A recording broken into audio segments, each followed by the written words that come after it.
Welcome to the GPAC ERP official user training program. আসসালামু আলাইকুম।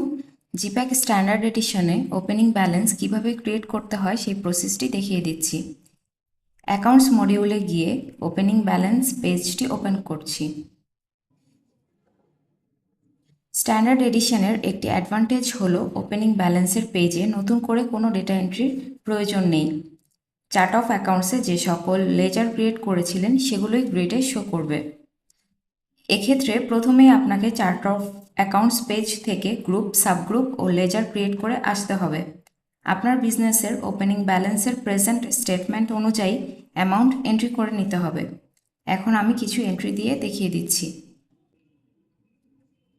Date ফিল্ডে যে ডেটে ওপেনিং ব্যালেন্স এন্ট্রি করতে চাচ্ছেন সেই ডেটটি সিলেক্ট করবেন। ধরুন আপনার বিজনেসে ক্যাশ ব্যালেন্স ছিল 1,00,000 টাকা এবং ব্যাংক ব্যালেন্স ছিল 50,000 টাকা। লক্ষ্য করুন টোটাল অ্যামাউন্ট ডেবিট এবং ক্রেডিট ইকুয়াল হয়নি, যার জন্য রেড ওয়ার্নিং সাইন দেখাচ্ছে। আপনাকে অবশ্যই ডেবিট এবং ক্রেডিট অ্যামাউন্ট ইকুয়াল করতে হবে, এছাড়া ব্যালেন্স শিট মিলবে না। এখন আমি কিছু ক্রেডিট অ্যামাউন্ট এন্ট্রি দিয়ে নিচ্ছি। ধরে নিচ্ছি পেবেলসে ছিল 20,000 টাকা এবং শেয়ার ক্যাপিটালে ব্যালেন্স ছিল 1,30,000। দেখুন টোটাল অ্যামাউন্ট ইকুয়াল হয়েছে। সেভ করলেই ওপেনিং ব্যালেন্সটি ক্রিয়েট হয়ে যাবে। আপনি চাইলে সফটওয়্যারের ডেটা এন্ট্রির পরে এসে ওপেনিং ব্যালেন্স এন্ট্রি করতে পারবেন।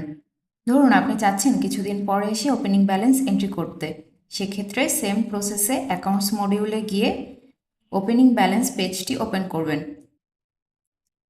প্রিভিয়াস এন্ট্রিগুলো অলরেডি এখানে রয়েছে।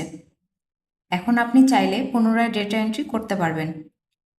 এভাবে খুব সহজেই স্ট্যান্ডার্ড এডিশনে ওপেনিং ব্যালেন্স ক্রিয়েট করতে পারবেন।